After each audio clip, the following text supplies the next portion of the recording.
Thank you for clicking over to this video.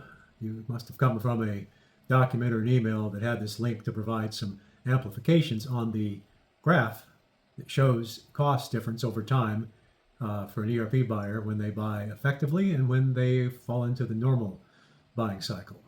So the video that will start in a moment will provide the details on that. Let me just take a moment to talk about the incredible potential to save money if things are done right. What you see here on the screen to my left is a diagram of a company seeking a sample here, 65 users, 25 access points in the shop floor, a few sales users, and some device users. There's always some more software that has to be purchased, so we add in some cost for that. And then we even have a 10% more per year. Some just typical profile. Well, with what we know can be negotiated for these types of access points, the cost on year one comes in at around $200,000, and then as the years go by, and this is for a subscription example, but as time goes by and the 10% is added each year with what we call the target cost, the ones that we know are achievable, it adds up to a little over $2.5 million over 10 years.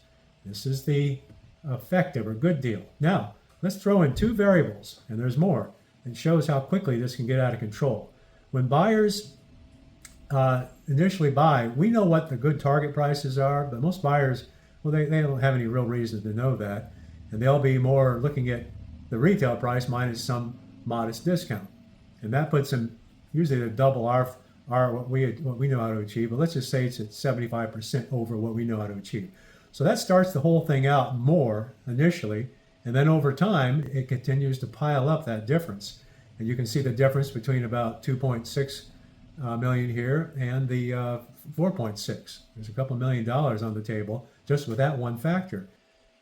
And the second major influencer to price is the escalation of costs over time in the subscription example. In our target, we have 5% escalation.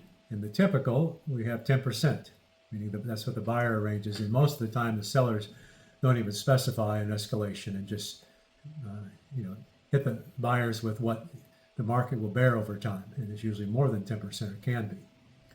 So the typical costs now start tapping over the door of $6 million with these two basic variables not properly controlled, and there's more, as I have mentioned. Thank you for watching the detailed video. If you have questions, give us a call. Take care.